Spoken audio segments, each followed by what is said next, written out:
Here we see the Temple of Athena Nike, Nike Temple for short, on the acropolis of Athens.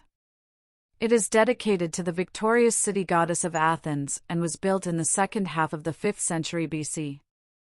It is located on a high bastion, visible from afar, right next to the Propylaea, the monumental entrance to the Acropolis. When we look at the plan of the buildings on the Athenian Acropolis, our small Nike temple bears the number 6 and is located in the far left of the picture. The number 5 next to it are the Propylaea, while south of the temple on the slope of the Acropolis is the Odeon of Herodes Atticus from the 2nd century AD with the number 15.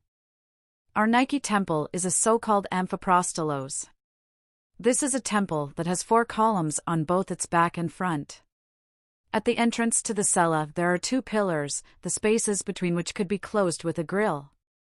The small building, which measures only a good 5 by a good 8 meters and was made of Pentelic marble, is built in Ionic order. This can be easily recognized by the volute capitals of the 8 columns, which are about 4 meters high. As small as the temple was, it was vastly decorated with relief decoration. Unfortunately, so little of the pediment reliefs has been preserved that their reconstruction is completely impossible. When it comes to the surrounding frieze, which is about 45 centimeters high, the situation is a bit better. On its east side, the frieze, similar to the neighboring Parthenon, showed an assembly of gods above the entrance. I show a marble block of this depiction here.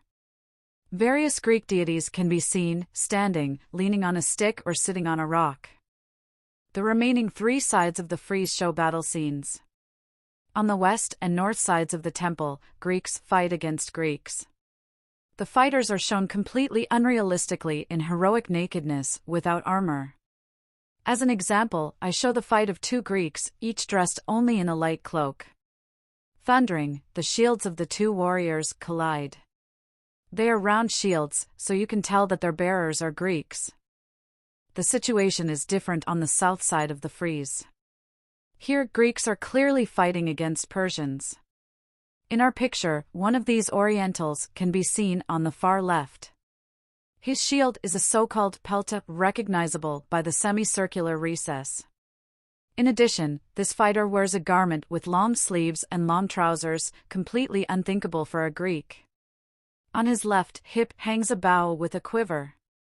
This Persian is inferior to his counterpart, who holds a shield in his left hand and swings out to strike with his right. To the right of this pair of fighters, another Persian has fallen lifeless to the ground, while the Greek standing above him is arming himself against a cavalry attack coming from the right. The fact that this rider is also a Persian can be seen in his long trousers.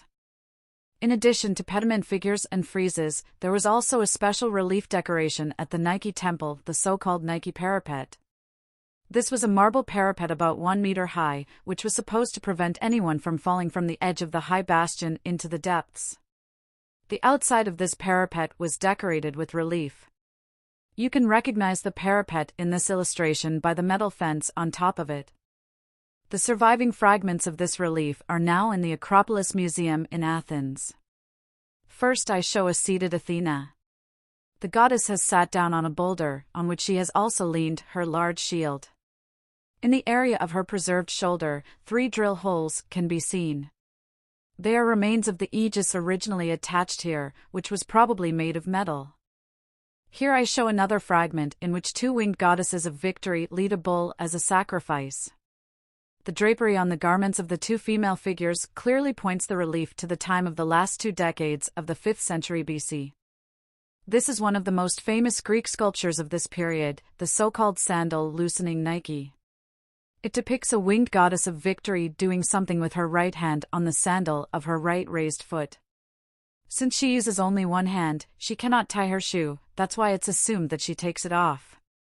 The fabric of her garment forms heavy, hanging folds between her legs, which are in complete contrast to the drapery on her upper body.